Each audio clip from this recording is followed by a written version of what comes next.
Well, I think it was about time, but my poor old VHS player has kicked the bucket. I was watching Thomas and the Magic Railroad, and I noticed that the VHS was acting a little funky, but I thought, well, you know, VHSs, they get old.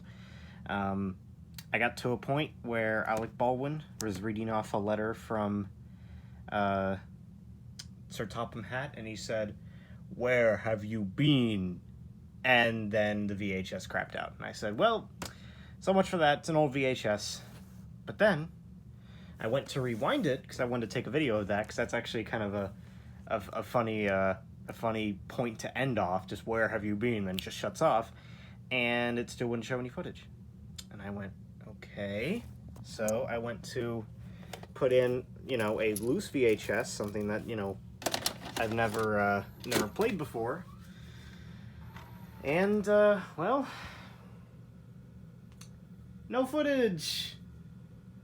No footage. So I went, well, let me try, maybe that one's bad. Let me try a recorded over one, because I've watched this one before. I've recorded over it. I plug it in, I turn it on, and once again, no footage.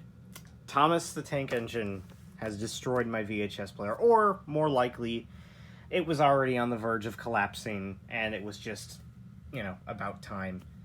But it does stink, you know. I do have a few VHS, I mean, of course, my recorded ones, which, you know, I very much like to record over footage.